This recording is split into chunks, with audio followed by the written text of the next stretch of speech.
Wait lang! Malungkot na dito sila! Miss Denise Maria Aquino. So I've been planning to propose to Denise for quite some time now. And during working hours, I've been researching the types of diamonds and the potential designs na magugustuhan niya, and at the same time yung masusuot niya pa rin everyday. And then after that, magpapaalam na ako kay Papa before I get the ring. Magpapaalam po sana ako sa inyo. Plano ko na po kasi mag-propose kay Denise. Oo. Kung okay lang po sa inyo. Sa akin naman, nakita ko. Matagal na kayo, nagkakaintindihan kayo, masaya kayo.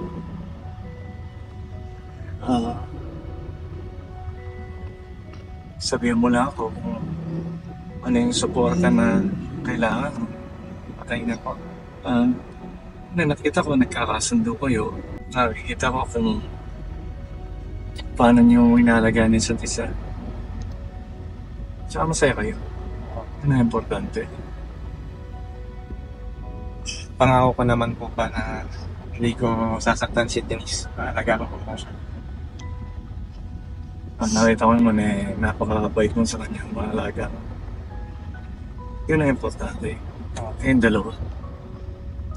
Yung decision na ganyan sa inyong dalawa yan Kami mga magulang niya, supporta lang sa inyo. Pag alam namin na ako personally, pagka nakita ko naman hindi kayo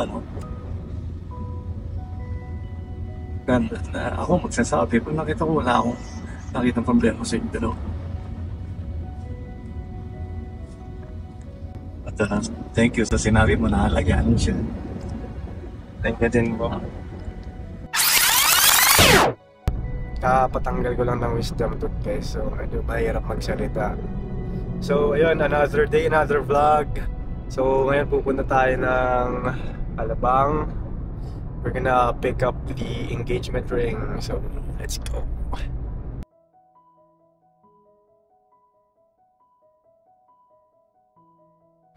Okay guys, so dito na tayo sa Alabang. Pasok na tayo dun sa shop. Ano po? Pick up po?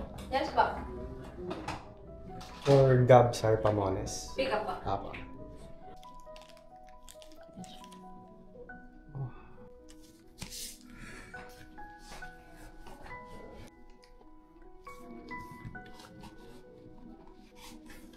Magka-cash po kayo, sir? Yes po. Okay. Bali may balance pa akong 50%. Magkano po yung balance? 50,000. Kasi nag-upgrade po kayo ng stone.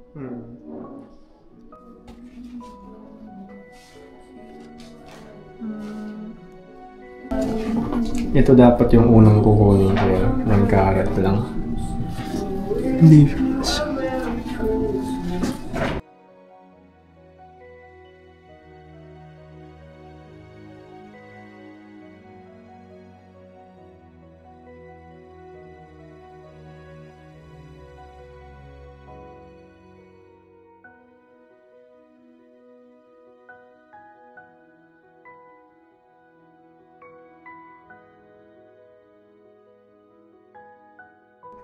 Ito po yung certificate niya, sir.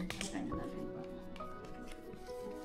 Ito, sir, yung copy po sa labas. Meron din po siya sa loob. Meron po siyang QR. Makikita nyo rin po siya sa website po. Na IGI certified po talaga siya. Okay.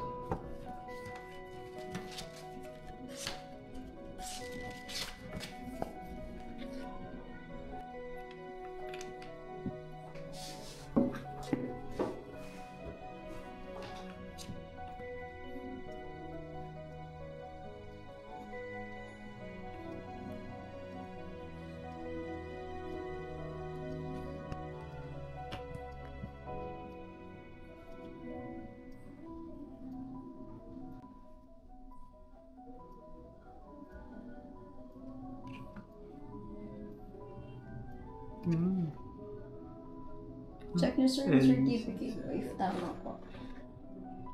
Dito po siya. LG 647 82329. Okay na po, sir. Sige po. Thank you po. Thank you po. Thank you, sir. Good luck po. Pang!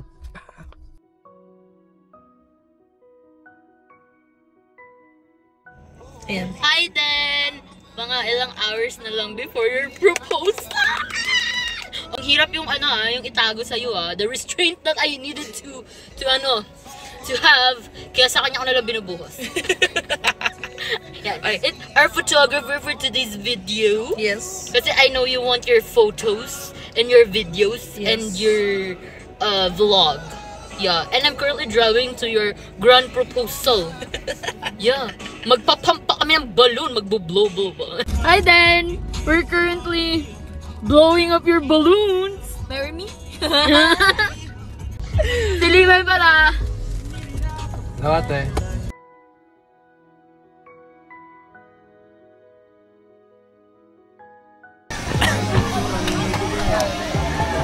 Paalam na tayo dito.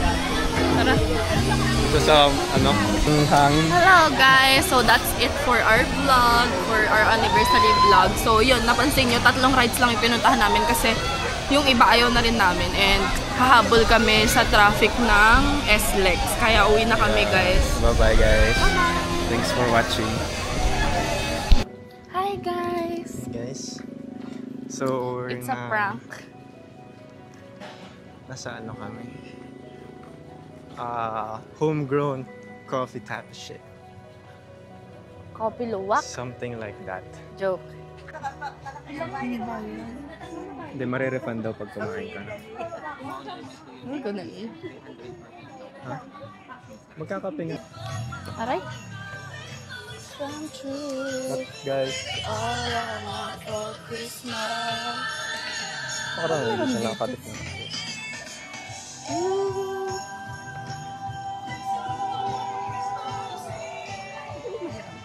Ay, sige po. Uy, si Pin to ah! Ha? Andito si Pin!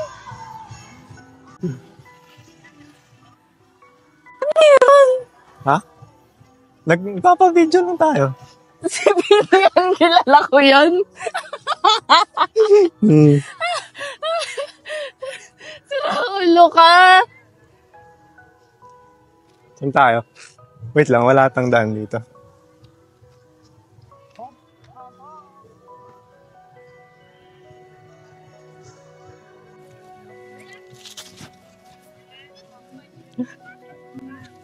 Uy, parang nakakabundok.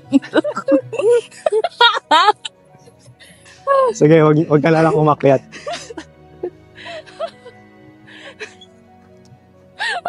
Wait lang! Ano lang, wait. Naiiyak ako. Wag kang umiyak. Ah! Oh. Alam, ang pangit ko. Bakit? Alam, ba't nandito sila Ate Nicole? Ang sabi ni God. Alam. Congratulations! Wala. Nakakaba. Tita. Huwag ka manginig. Ganda ka.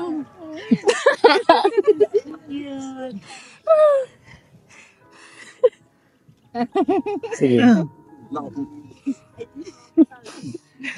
Okay, wala na. So, ever since I first laid my eyes on you, alam kong ikaw nang gusto kong makasama habang buhay. And simula nung unang anniversary natin dito sa Tagaytay, and fast forward till 5 years, yan, hindi pa rin nagbago yung isip ko towards you. And I wanna give you something that would symbolize my eternal love and my willingness to sacrifice and my commitment to you. So,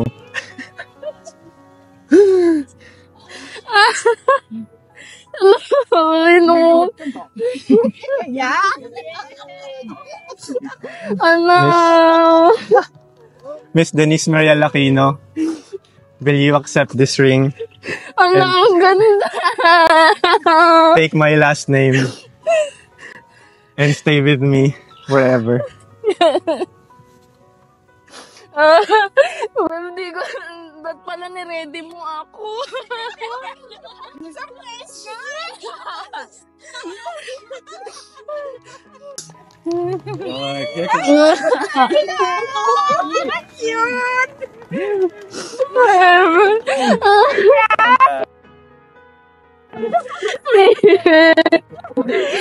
Takbo na tayo, takbo na tayo. Blessing. Pasok na tayo, baka magkisipon pa tayo. Hindi,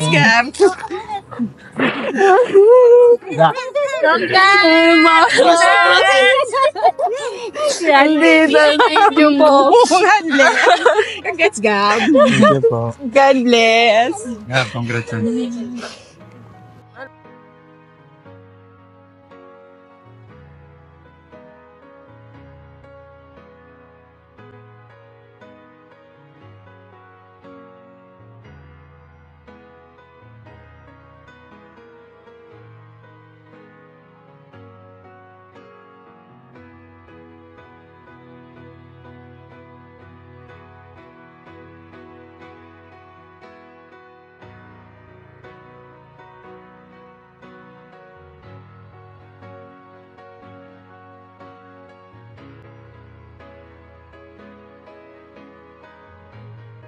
Naka-carry ka daw kagahapon? Oo. Bakit? Kasi umuulan, tapos umiyak ka din. Okay guys, so sabi ko nga sa inyo, nung part 1, may parating akong labubu. So dumating na rin siya sakto pagka-uwi namin.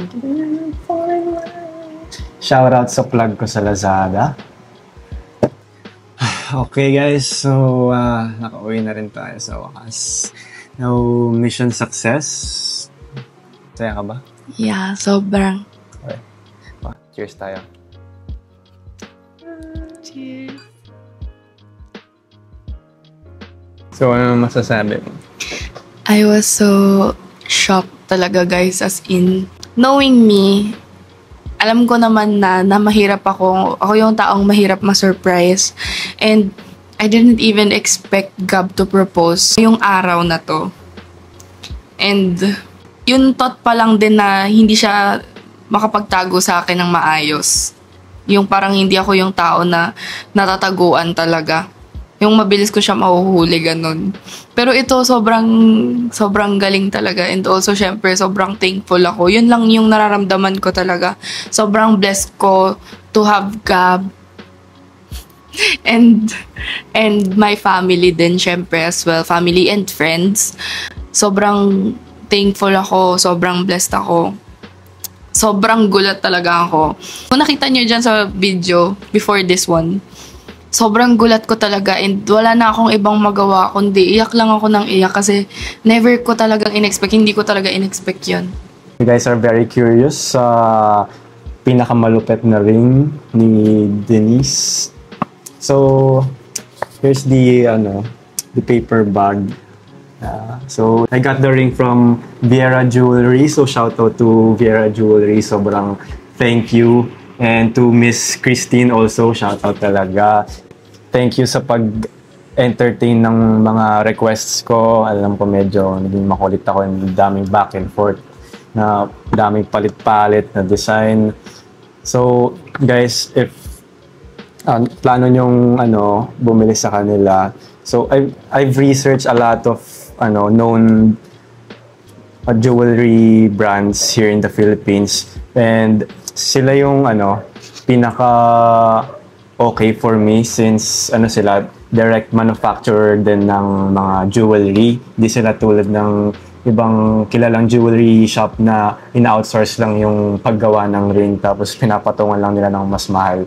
So ito na yung pinaka sulit sa budget ko, like sila na yung pinakamalaking diamond, pinaka-okay na design dun sa budget ko compare sa ibang brand na mas mahal yung patong, hindi mas pangit yung mabibili ko dahil lang sa brand name nila.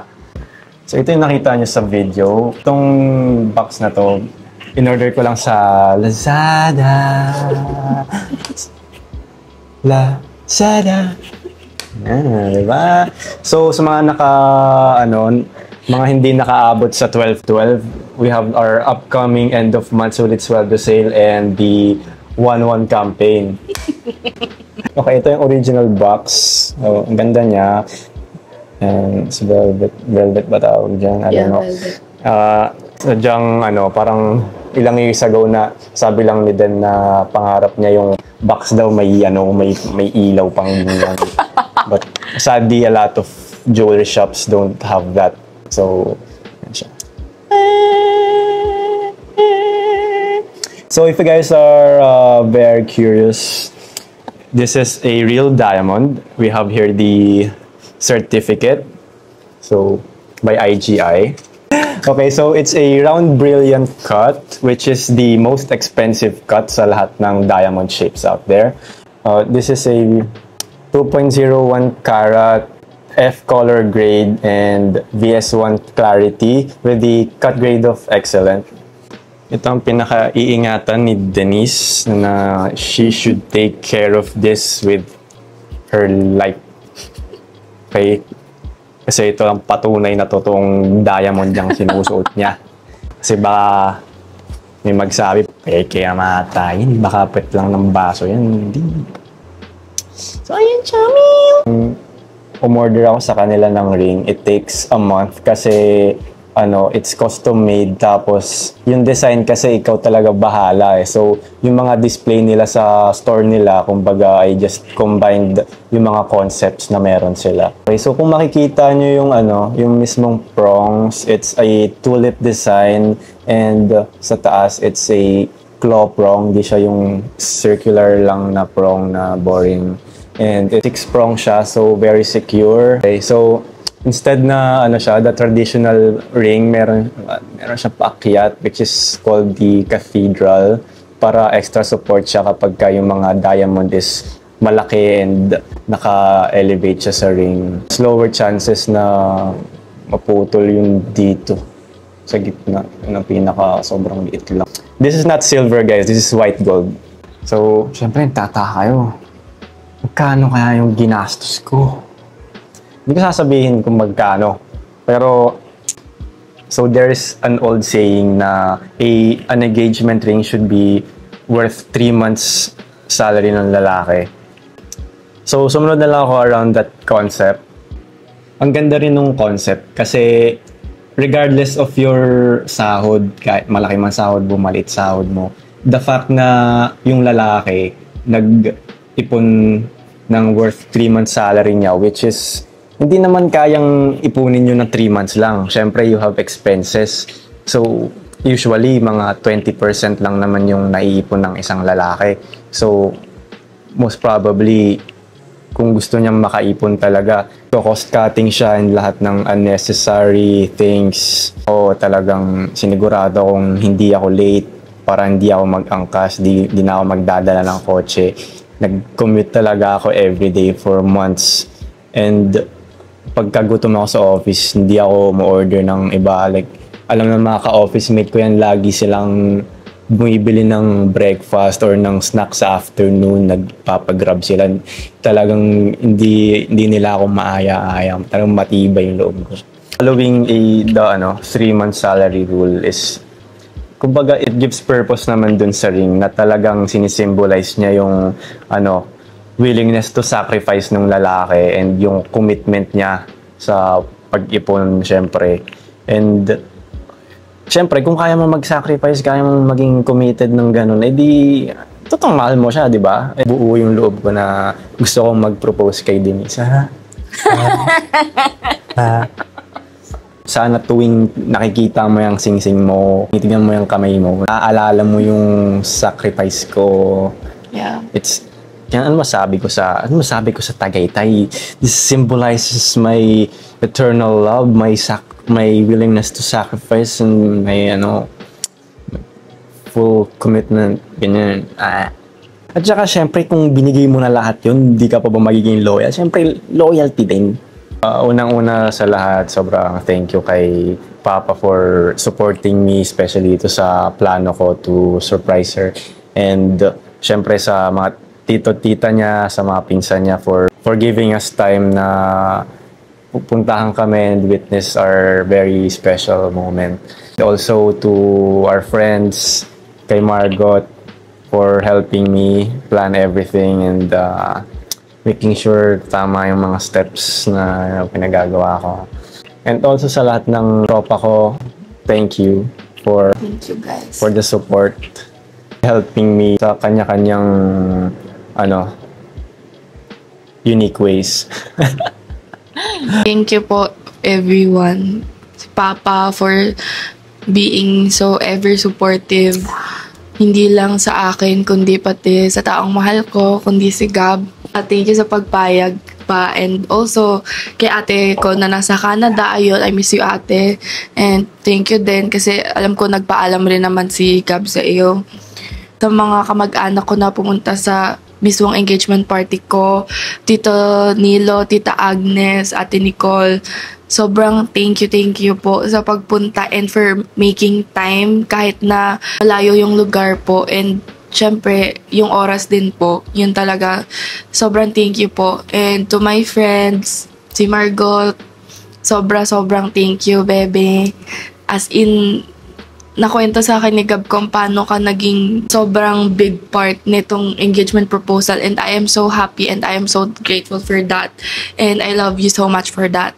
Si Pin, so ayun, tropa na tayo ngayon Pin kasi ikaw yung nag-video. So yun, si Pin po yung nag-video ng engagement proposal po talaga namin na nasa clip na to, and also kay Levi for coming with Margot and Pin.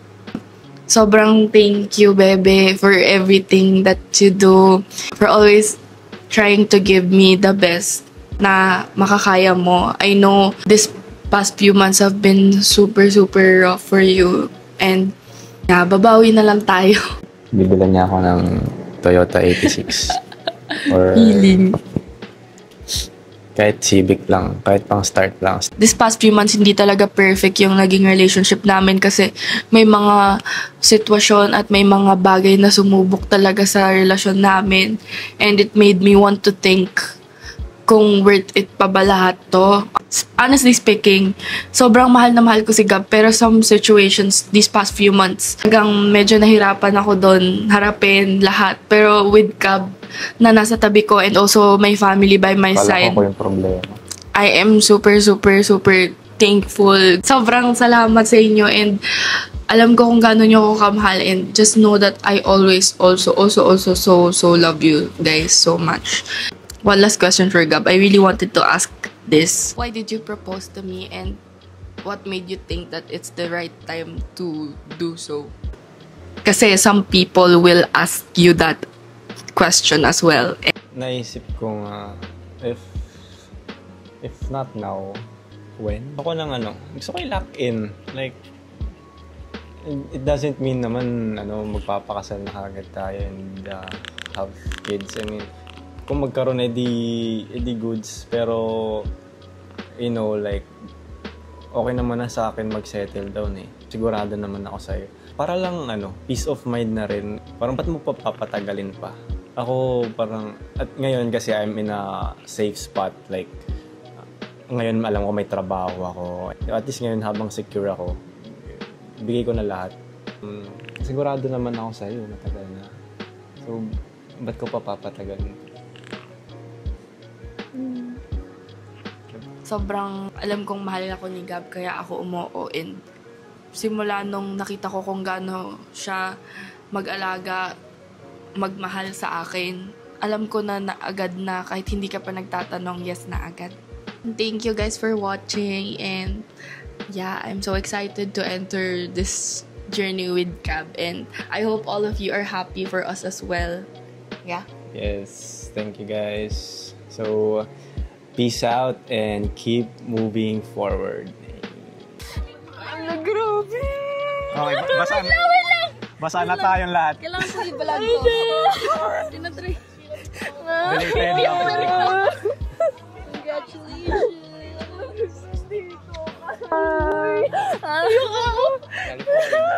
Ay. Pinteng ka. Diba? Ala, grabe. Umiiyak ka din. Pasok pa muna tayo. Malakas na. Sa inyo po.